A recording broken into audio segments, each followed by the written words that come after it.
பார்த்திபன் கனவு பாகம் 3 அத்தியாயம் 10 காட்டாற்று வெள்ளம். சரி, காற்றாற்று வெள்ளம் எப்படி ஏற்பட்டது அப்படிங்கிறத பார்க்கறதுக்கு முன்னாடி கடந்த சில அத்தியாயங்கள்லாம் நம்ம வினோதமான சில விஷயங்கள் பெயர்கள்லாம் நீங்கள் கேள்விப்பட்டிருப்பீங்க. என்னென்னா கபாலிகர்கள், நான் அடுத்த வர அத்தியாயங்களில் சொல்கிறேன்னு சொல்லியிருந்தேன் இல்லையா, அது நரபலி.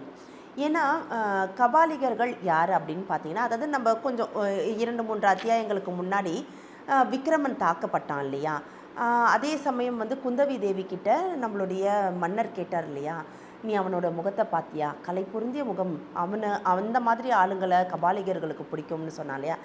ஏன் அப்படின்னு பார்த்தீங்கன்னா, அந்த காலத்தில் நரபலி கொடுக்கறது அப்படிங்கிறது ரொம்ப நம்பப்பட்ட ஒரு விஷயமா இருந்தது. இது எந்த அளவுக்கு நம்பிக்கை கொடுக்கக்கூடிய ஒரு விஷயம் அப்படிங்கிறத பார்த்தீங்கன்னா, இந்த கபாலிகர்கள் அப்படிங்கிற ஒரு இனம் எப்போ உருவாச்சு, குறிப்பாக தமிழகத்தில் எப்போ உருவாச்சு அப்படின்னு பார்த்தீங்கன்னா, பல்லவர்களுடைய ஆட்சி காலத்துலேயும் சரி, சோழர்களுடைய ஆட்சி காலத்துலேயும் சரி, சைவமும் வைணவமும் தழைத்தூங்கி இருந்தது. குறிப்பாக சொல்லணும்னா ஜைன மதம், புத்த மதம் எல்லாமே வளர்ந்தது சோழர்களுடைய ஆட்சி காலத்துலேயும் பல்லவர்களுடைய ஆட்சி காலத்துலேயும் தான்.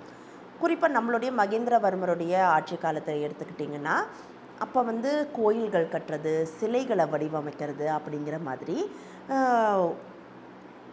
மதத்துக்கும் மதத்துடைய நல்ல விஷயங்களை பரப்புறதுக்கும் ரொம்ப பெரிய பிரயத்தனம் எடுத்துக்கிட்டாங்க. அதே காலங்களில் தான் சமயக்குறவர்களும் சைவ சன்மார்க்கர்களும் அது மட்டும் இல்லாமல் வைணவத்தில் ஆழ்வார்களும் பயங்கரமாக இந்த பக்கம் சிவனுடைய லீலைகள், அந்த பக்கம் கண்ணனுடைய லீலைகள், சிவனுடைய பற்றிய பிரதானமான விஷயங்கள், அவருடைய திருவிளையாடல்கள்னு ஒரு பக்கம், கண்ணன் ராமன் கதைகள் அப்படின்னு சொல்லிட்டு மக்களை ஒரு காதலோடும் பக்தியோடும் ஆன்மீகத்தோடும் அப்படியே இணைத்து கட்டி போட்டு ஒரு மாதிரி தமிழகம் வேறு ஒரு பாதை, அந்த ஒரு அற்புதமான ஒரு விஷயத்தை நோக்கி சென்றுட்டு இருந்தது.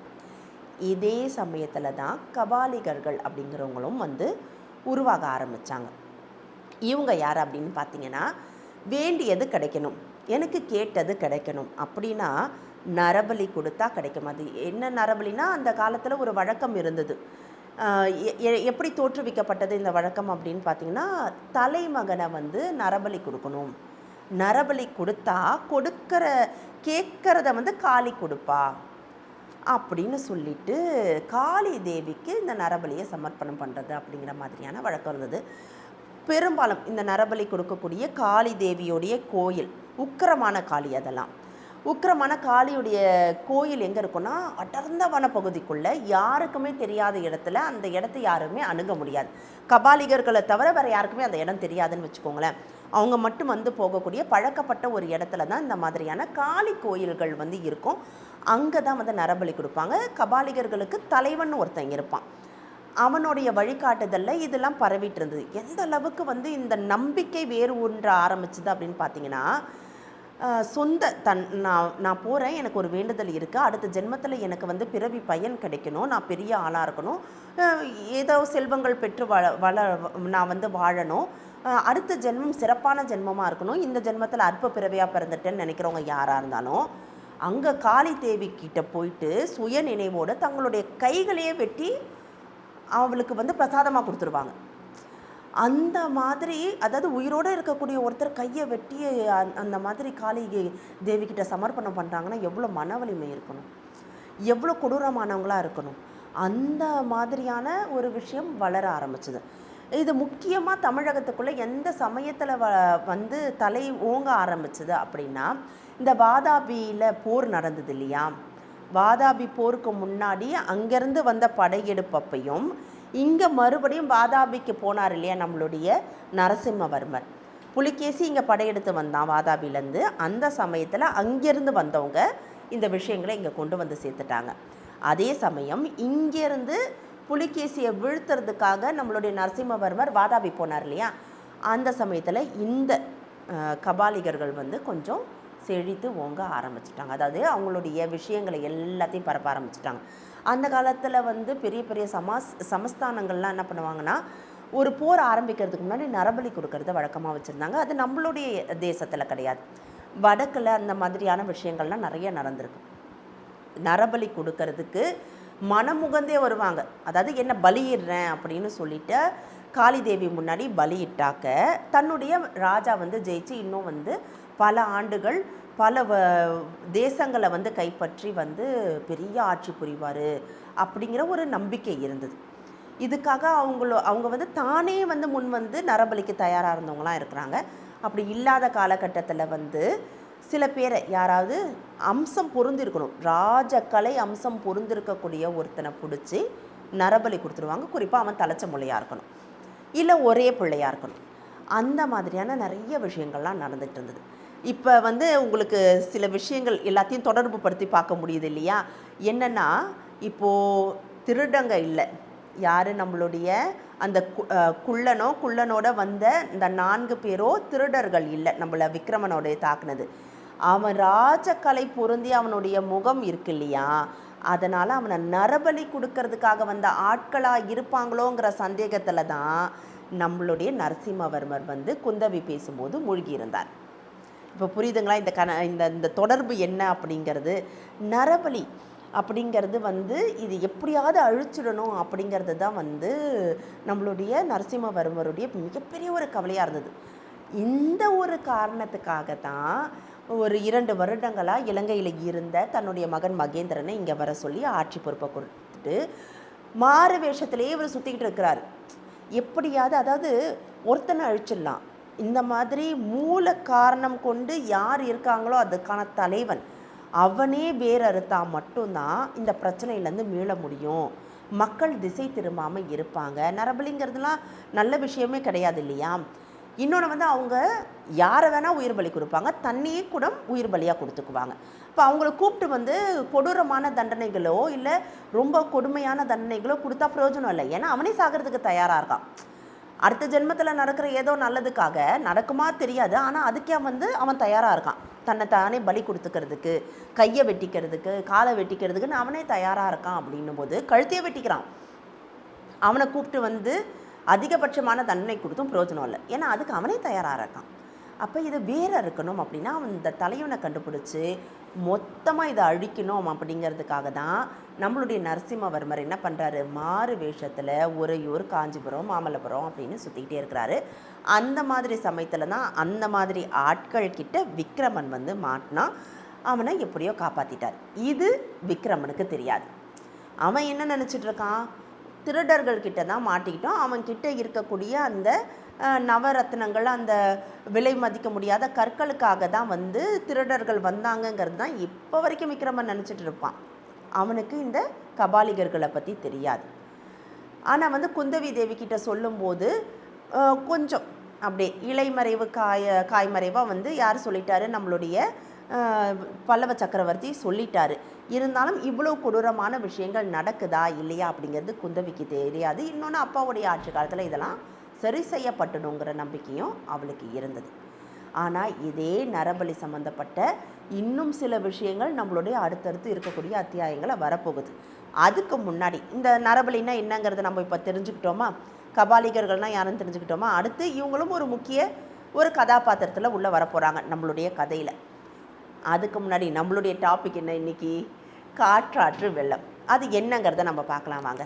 இப்போ என்னென்னா, சில முக்கியமான விஷயங்கள் கொஞ்சம் குழப்பமாக இருந்த விஷயங்களுக்கெல்லாம் ஒரு தெளிவு கிடச்சிருக்கும் நான் நம்புகிறேன். இப்போது அடுத்து விக்ரமன் போனான் இல்லையா, புரவி மேலே ஏறி, அவனுக்கு என்ன ஆச்சுங்கிறத பார்க்கலாம். அவன் வந்துக்கிட்டே இருக்கான். வந்துட்டு இருக்கும்போது அவனுக்கு வந்து அம்மாவுடைய அந்த ஞாபகம் வந்துக்கிட்டே இருக்குது. நிறைய விஷயங்கள் அவனுடைய மனசுக்குள்ளே வந்து போயிட்டு இருக்கு. விஷயம், அம்மாவை எப்படியாவது உறையூரில் போய் பார்த்துடணும், அந்த ஒரு விஷயம். அடுத்த விஷயம் வந்து தன்னை காப்பாற்றிய அந்த ஒற்றர் படை தலைவன் வீரசேனன். அடுத்து அழகிய கண்களோடு இருக்கக்கூடிய, அப்படியே விழுங்கிடுவா அந்த மாதிரி கண்களோடைய அந்த பெண், மாமல்லபுரத்தில் அவன் பார்த்த பெண். இப்படி மாற்றி மாற்றி மாற்றி மாற்றி மாற்றி அவனுடைய ஒவ்வொரு விஷயங்களும் மாறி மாறி வரும்போது வீரசேனன் சொன்ன ஒரு விஷயமும் ஞாபகத்துக்கு வருது. என்னென்னா, அந்த சிலைகளை பற்றி பேசும்போது வீரசேனன் சொல்லியிருப்பார், தம்பி உனக்கு மரணத்திலாம் வந்து நம்பிக்கை இருக்கா அப்படின்னு கேட்பார். இவனுக்கு வந்து சில சமயம் இல்லைன்னு தான் தோணுது அப்படின்னு சொல்லிட்டு பார்த்திப மகாராஜாவை பற்றி ஞாபகம் வச்சுக்குவான். ஏன்னா அப்பா தன்னோடையே தான் இருக்கிறாரு, எந்தெந்த இடத்துல வந்து தனக்கு உதவி செய்யணுமோ அப்படி செய்கிறாரு. அது மட்டும் இல்லாமல் பார்த்திப மகாராஜா இறக்கிறதுக்கு முன்னாடியே ஒரு விஷயம் சொல்லியிருந்தார் இல்லையா? என்னென்னா, இதே உறையூரில் தான் நான் சுற்றிக்கிட்டு இருப்பேன், நீ பார்க்குற வயல்வெளியிலையோ நீ இருக்கக்கூடிய போர்க்களத்துலேயோ எங்கேனாலும் நான் உன் கூட தான் இருப்பேன், உன்னை விட்டு நான் எங்கேயுமே போக மாட்டேன்ட்டு அவர் சொன்னதெல்லாம் வந்து அவனுக்கு நினைவுக்கு வருது. அதே சமயத்தில் அந்த வீரசேனன் என்ன சொல்லுவான் அப்படின்னா, இங்கே வந்து சிவகாமி தேவியோ அந்த ஆச்சாரியாரோ இல்லைங்கிற மாதிரியான எண்ணமே எனக்கு இல்லை, இப்பயும் அந்த ஒலிகளும் அந்த சத்தங்களும் எனக்குள்ளேயே இருந்துகிட்டு இருக்கு அப்படின்னு அவர் சொன்னதும் இவனுக்கு ஞாபகம் வருது. அப்படியே ஒன்றோட ஒன்று பிணைஞ்சி பார்த்துக்கிட்டே இருக்கிறான். அப்போ வந்து அவருடைய காதல், அதாவது நம்மளுடைய நரசிம்ம சக்கரவர்த்தியுடைய காதல் பற்றி வீரசேனன் சொன்னான் இல்லையா, அதெல்லாம் ஞாபகத்துக்கு வருது. அந்த காதல் ஞாபகத்துக்கு வரும்போது இவனுடைய காதலும் இவனுக்கு ஞாபகத்துக்கு வருது. இன்னமும் அந்த பெண் நம்மளை நினைத்துட்டு இருப்பாளா, அன்னைக்கு பார்த்தாலே இன்னமும் என் நினைவோடு இருப்பாளா, எனக்காக காத்திட்டு இருப்பாளா, அவ கண்கள்லையும் இருந்தது அதே காதல் தானா, அவ என்ன நினச்சிட்டு இருப்பாளா, நான் யாருன்னு அவளுக்கு தெரியுமா, தெரிஞ்சிருந்தா அவ எனக்காக காத்திருப்பாளா, ஒருவேளை இன்றைக்கு அதாவது மாமல்லபுரத்தில் நேற்று நாம் பார்த்த மாதிரி ஒருவேளை அவள் வந்து நரசிம்மவர்மருடைய மகள் குந்தவி தேவியா, அப்படி இருந்ததுன்னா அந்த அழகிய அந்த ஒளி பொருந்திய முகத்தில் இருக்கக்கூடிய அந்த பெண்ணுக்கு பின்னாடி வஞ்சனை இருக்குமா, எதிரிங்கிற மனப்பான்மை இருக்குமா, இருக்கிறதுக்கான வாய்ப்பில்லை அப்படின்னு பல்வேறு விதமான விஷயங்கள் இவன் வந்து குதிரை மேலே போயிட்டு இருக்கும்போது இவனுக்கு தோணிக்கிட்டே இருக்குது. ஒன்றன் பின் ஒன்றாக தோணிக்கிட்டே இருக்குது. இதில் ஆச்சரியம் என்னன்னா, இவன் இந்த சிந்தனையிலே போயிட்டு இருக்கான். நம்மளுடைய வீரசேனன் சொன்ன மாதிரி குதிரை சரியான பாதையில் போயிட்டுருக்கு உறையூரை நோக்கி, நல்லா அழகாக அது போயிட்டுருக்கு. இருந்தாலும் அப்பப்போ இவனுக்கு நினைவு வரும்போது வர ஆட்களில் பார்த்து உறையூருக்கு தான் போயிட்டுருக்கோமா அப்படிங்கிறத வந்து இவன் வந்து ஒரு வாரம் தெரிஞ்சுக்கிறான். ஓகே, உறையூருக்கு தான் போயிட்டுருக்கோம், சரி உறையூருக்கு தான் போயிட்டுருக்கோம் அப்படின்னு சொல்லிட்டு மறுபடியும் இவன் நினைவுகளை முழுகிறது, மறுபடியும் வந்து ஒரு ராஜபாட்டை வரும்போது கேட்குறது அப்படின்னு சொல்லிட்டு இவன் வந்து அந்த மாதிரியே இருக்குது. கிட்டத்தட்ட வந்து இருட்டுற பொழுது ஆகுது, அந்தி சாய போகுது. அந்த சமயத்தில் இவனுக்கு முதல் நாள் நடந்தது ஞாபகத்துக்கு வந்துடுது. இவனுக்கு நடந்த ஆபத்து எதுவுமே தெரியாது, எதற்காக இவனை வந்து அவங்க கடத்தணும்னு நினச்சாங்கங்கிற ஆபத்து தெரியாது, ஆனால் நடந்த விஷயம் மட்டும் ஞாபகத்துக்கு வந்துடுது. அதே மாதிரி எந்த தவறுதலும் நடந்துடக்கூடாது. அதனால் ஏதாவது ஒரு கிராமம் வந்ததுன்னா இருட்டுறதுக்குள்ளே அங்கே போய் தங்கிடணும். இதை தான் வீரசேனன் சொல்லி அனுப்பிச்சிருப்பார். இருட்டுறதுக்குள்ளே போய் தங்கிடணும், தங்கிட்டு மறுநாள் காலையில் நம்ம போகலாம், இல்லையா ஏதாவது சத்தன சாவடின்னு வச்சுருப்பாங்க, அந்த மாதிரி இடத்துல போய் தங்கிடணும், தங்கிட்டு மறுநாள் காலையில் போகலாம் அப்படின்னு சொல்லிட்டு இருட்டுறதுக்குள்ளே எல்லாம் சரி பண்ணிடணும்னு அவன் நினச்சிட்ருக்கான். நல்லா தான் போயிட்டு இருந்தது இது வரைக்கும். அழகாக குதிரையும் அவனை வந்து எந்த தொந்தரவும் இல்லாமல் நிறுத்தி நிதானமாக சீராக அவனுடைய கற்பனையில் மிதக்கிற அளவுக்கு ரொம்பவே அவனை வந்து பக்குவமாக வந்து அழைச்சிட்டு போகுதுன்னு வச்சுக்கோங்களேன். குதிரையும் எந்த இடத்துக்கு உறையூருக்கு. ஆனால் இயற்கை இப்போ சீராக இல்லை. எப்படி இருக்குன்னா, திடீர்னு கரு மேகங்கள் சூழ்ந்துருது. அதாவது இனிமேல்ட்டு மழை வரப்போகுது அப்படிங்கிறதுக்கு கொஞ்சமாக குளிர் காற்றடிக்கணும், 2-3 தூறல் கீழே விழணும், அந்த மண் வாசனை வரணும், வந்தால் நம்ம கொஞ்சம் உஷாராயிப்போம்ல, ஏதோ மழை வரப்போகுதுன்னு கடகடன்னு நம்ம வேலையை செய்வோம். அப்படிலாம் இல்லை. எப்படின்னா, திடீர்னு கருமேகங்கள் வேகமாக இருட்டுது. இன்னும் 1 மணி நேரம் 2 மணி நேரம் கழித்து வரக்கூடிய இருட்டை அதுக்கு முன்னாடியே வர வைக்கிற மாதிரி முழுமையாக இருட்டாக்குது. இந்த இருட்டாக்குற நேரம் என்னமோ வந்து ஒரு வருஷத்து தண்ணியை மேகங்களுக்கு நடுவில் சேர்த்து வச்ச மாதிரி ஒரு பொத்துக்கிட்டு அப்படியே வந்து கொட்டுது தண்ணி. தூறல் சாரல்லாம் இல்லை, கொட்டுது தண்ணி. அப்படியே என்ன சொல்கிறது, மேக வெடிப்பு வெடித்து கொட்டும் தண்ணின்னு வாங்க இல்லையா, அந்த மாதிரி கொட்டுது தண்ணி. இவன் வந்து இவ்வளோ கற்பனை உலகத்துலேருந்து திடீர்னு மீண்டு வந்து, ஐயோ என்ன திடீர்னு இப்படி இருட்டுருச்சு, திடீர்னு இப்படி மேகம் பொத்துக்கிட்டு ஊற்றுதே, என்ன பண்ணுறதுன்னு தெரியலையா அப்படின்னு சொல்லிட்டு ஓரமாக ஒரு மரத்துக்கிட்ட குதிரையும் வச்சுக்கிட்டு நின்றுறான். ஆனால் இவனோட எண்ணெல்லாம் என்னவா இருக்குது அப்படின்னா, வேகமாக எங்கேயாவது போய் சேர்ந்துடணும். இந்த வெள்ளத்தில் இதுக்கு மேலே இந்த மழை அப்படியே, அதாவது பொத்துக்கிட்டு ஊற்றுற தண்ணியில் முழுமையாக நனைஞ்சிடறான் விக்ரமன். குதிரையும் அப்படி தான் நனைஞ்சிருது. ஆனால் இதுக்கு மேலே இந்த இடத்துல இருக்க வேண்டாம், காடு இருட்டுது, இந்த இருட்டுக்கு இன்னும் கொஞ்சம் வெளிச்சம் இருக்கிறதுக்குள்ள ஏதாவது ஒரு கிராமத்துக்கு போயிடலான்னு வேகமாக குதிரை மேலே ஏறி மறுபடியும் பயணிக்க ஆரம்பிச்சிடறான். இவனோட பயணத்தில் உடனே ஒரு தடை வருது. என்னன்னு பார்த்தா, காட்டாற்று வெள்ளம். அந்த போயிட்டு இருக்கிற இடத்துல ஒரு ஆறு, அதில் வெள்ளம் கொஞ்சம் கொஞ்சமாக ஏறுது. அதாவது ஊற்றுற தண்ணிக்கு ஏற்ற மாதிரி வெள்ளம் ஏறும் இல்லையா, அப்படி ஏற ஆரம்பிக்குது. இவன் எப்படியாவது இந்த வெள்ளம் பெருக்கெடுக்கிறதுக்குள்ளே அந்த பக்கம் அந்த கரைக்கு போயிடலாம், போயிட்டு எதனாச்சும் மண்டபம் இருந்ததுன்னா தங்கிக்கலாம், இல்லை ஏதாவது கிராமம் தென்படும். ஏன்னா எப்போவுமே ஆற்றை ஒட்டிய இடங்களில் தான் மனித வாழ்க்கை அப்படிங்கிறதே இருக்கும். கட்டாயமாக ஏதாவது ஒரு ஆறை பார்த்துட்டோன்னு வச்சுக்கோங்களேன், ஆற்றை ஒற்றி இருக்கக்கூடிய இடங்கள்ல ஏதாவது ஒரு கிராமமோ இல்லை வந்து போகிறதுக்கு வழிபோக்கர்களுக்கு ஒரு மண்டபமோ அந்த காலத்தெல்லாம் கட்டி வச்சுருந்தாங்க. ஏதாவது ஒன்று இருக்குன்ற நம்பிக்கையில் விக்ரமன் என்ன பண்ணுறான், அந்த காட்டாற்று வெள்ளம் இன்னும் பெருக போகுதுங்கிறது தெரியாமல் குதிரையோட அங்கே இறங்கிடுறான். இறங்கினதுக்கு அப்புறம்தான் அவனுக்கு தெரியுது இந்த வெள்ளம் இன்னும் அதிகமாக தான் போகுது, நிச்சயமாக இந்த கரையை கடந்து நம்மளால் அந்த பக்கம் போக முடியாதுன்னு. அந்த கரையை விட்டு பின்னாடி அவனால் போக முடியல. கிட்டத்தட்ட மத்திய பகுதிக்கு கொஞ்சம் முன்னாடி நிற்கிறாங்க குதிரையோட. அந்த பக்கமும் போக முடியாது, திரும்பியும் போக முடியாது. அப்படி ஒரு வெள்ளம், அந்த ஆற்றை கடந்து வெள்ளம் அடிச்சுக்கிட்டு போகுது. இந்த சமயத்தில் குதிரையாவது எப்படியாவது தப்பிச்சுக்கிட்டோன்னு சொல்லிட்டு தொப்புக்கடின்னு அந்த வெள்ளத்தில் குதிச்சிடுறான் விக்ரமன். குதிச்சதுக்கு அப்புறம் தான் யோசிக்கிறான், எடுத்தது தவறான ஒரு முடிவு. அவன் நினச்சதை விட அதிகமான வெள்ளம் அந்த ஆற்றில் போயிட்டுருக்கணும். குதிரை தத்தளிச்சுக்கிட்டு நிற்குது. இவன் நினைத்து பார்க்கக்கூடிய அந்த நொடி பொழுதில் ஏதோ ஒரு இடத்துக்கு அந்த காட்டாற்று வெள்ளம் அவனை அடித்து தள்ளிக்கிட்டு போயிடுது. மறுகரைக்கெல்லாம் தள்ளிக்கிட்டு போகலை, ஏதோ ஒரு இடத்துக்கு அந்த போகிற வெள்ளம் ஓடுற அந்த வேகத்துக்கு அது எதை நோக்கி போகுதோ அப்படியே இவனையும் இழுத்துக்கிட்டு போகுது.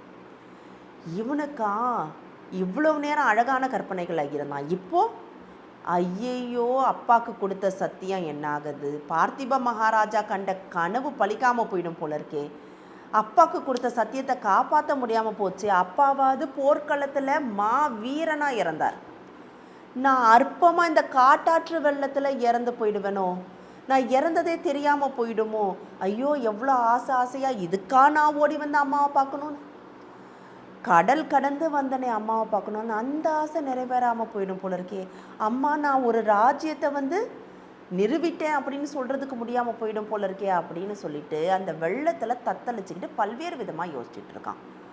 விக்ரமன் வெள்ளத்துலேருந்து தப்பிச்சானா இல்லை வெள்ளத்தில் சிக்கி கொண்டானா? அடுத்த அத்தியாயத்தில் பார்த்து தெரிஞ்சுக்கலாம். இந்த தகவல் உங்களுக்கு பிடிச்சிருந்தா லைக் பண்ணுங்க, உங்க ஃப்ரெண்ட்ஸுக்கு ஷேர் பண்ணுங்க, மறக்காம எங்க சேனலுக்கு சப்ஸ்கிரைப் பண்ணுங்க.